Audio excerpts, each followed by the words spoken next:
এই আন্দোলন একটা রোডম্যাপ তৈরি করে দিয়েছে যে রাষ্ট্র কীভাবে চালাইতে হবে। যেন তেনভাবে পুরাতন ধাঁচের গোষ্ঠীতন্ত্র, দলীয়তন্ত্র আর সন্ত্রাসতন্ত্র কায়েম করার যোগান নাই। ছাত্ররা আবার টেনে হিচড়ে নামাই দেবে। ঘুমন্ত জাতির স্বাধীনতা কিন্তু টিকে না। আমরা সজাগ থাকবো ইনশাআল্লাহ, নাকি? 850 বছর আগে লক্ষণ সেন একবার পালাইছিল, আর এরপরে এইটাই প্রথম ঘটনা।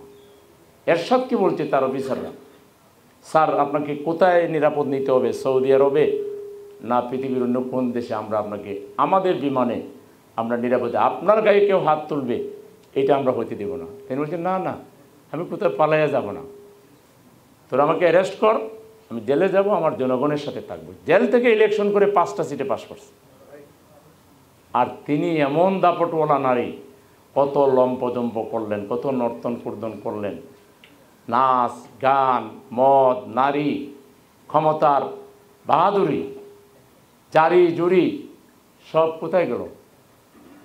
আল্লাহুম্মা মালিকাল মুলক তুতিল মুলকা মান তাশা ওয়া তানজিউল মুলকা মিম্মান তাশা।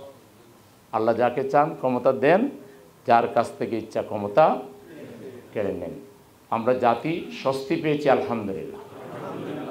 এখন এই স্বস্তির উপরে ভর করে আমরা যদি খুব নিজেদেরকে নিরাপদ ভাবি এবং ভাবি যে আমরা সব জয় করে ফেলেছি, তাইলে কিন্তু হচ্ছে না।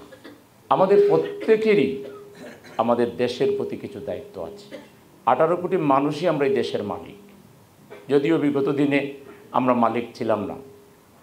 আমরা আমাদের মালিকানা জোরপূর্বক কেড়ে নেওয়া হয়েছিল।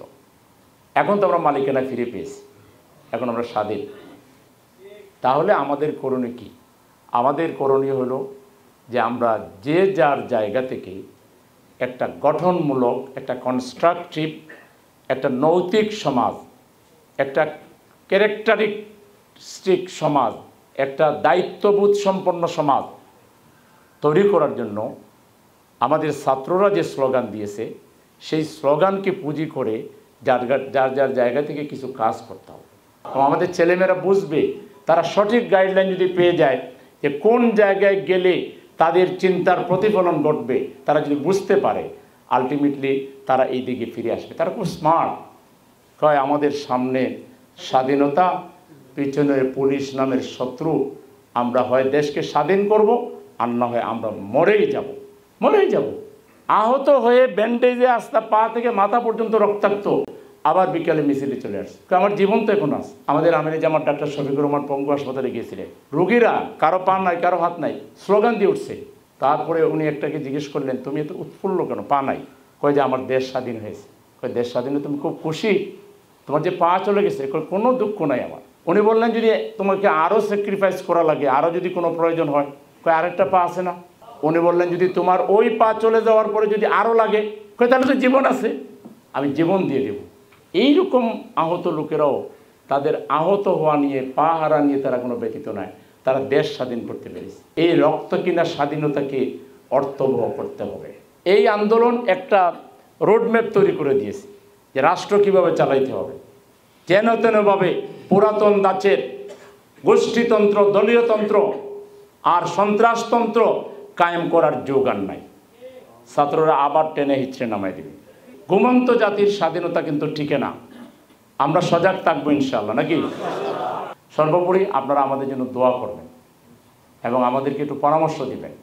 আমরা যে কথা বলতেছি, আসলে আমরা এই কথার আলোকে কাজ করি না আমাদের মধ্যে বৈষম্য আছে, আমাদের মধ্যে বৈসাদৃশ্য আছে?